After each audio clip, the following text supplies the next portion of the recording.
Hello, കുറേ ആയല്ലോ ഇപ്പോൾ കണ്ടിട്ട്.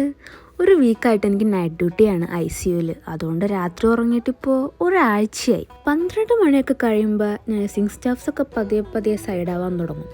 പിന്നെ നമുക്ക് ഉറങ്ങാൻ പറ്റില്ലല്ലോ. പോരാത്തന്നെ എൻ്റെ ഒരു പേഷ്യൻ്റ് ഇന്ന് കുറച്ച് ക്രിട്ടിക്കൽ കണ്ടീഷനാണ്. ആൾ രാത്രി തന്നെ അറസ്റ്റായി.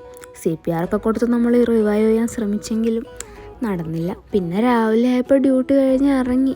വീട്ടിൽ പോയി പ്രത്യേകിച്ചൊന്നും ഉണ്ടാക്കി കഴിക്കാനുള്ള ഒരു എനർജി ഇല്ലാത്തതുകൊണ്ട് പോകുന്ന വഴിക്ക് ഒരു മസാല ദോശ പാർസൽ വാങ്ങി. പിന്നെ അതൊക്കെ കഴിച്ച് ഇനി വേണം ശരിക്കൊന്ന് ഉറങ്ങാൻ. അപ്പോൾ ശരി, ശുഭനിദ്ര. ഉറങ്ങി എണീറ്റത് പിന്നെ ഉച്ചയ്ക്ക് ഫുഡ് കഴിക്കാനായിട്ട്. ഫുഡ് കഴിച്ച് പിന്നെയും കിടന്നുറങ്ങി. രാത്രി 8 മണിയായപ്പോൾ പിന്നെയും ഡ്യൂട്ടിക്ക് പോന്നു. വല്ലാത്തൊരു ജീവിതം തന്നെയല്ലേ. അത് പൊട്ട്. ഇന്ന് എന്തായാലും എൻ്റെ അവസാനത്തെ ICU നൈറ്റ് ഡ്യൂട്ടിയാണ്. അപ്പം അതിൻ്റെ ഒരു സന്തോഷം ഇല്ലാതില്ല. ഇതും കൂടി കഴിഞ്ഞാൽ പിന്നെ നമുക്ക് പകൽ വെളിച്ചത്തിൽ പണിയെടുക്കാമല്ലോ. അപ്പോൾ ശരി, അടുത്ത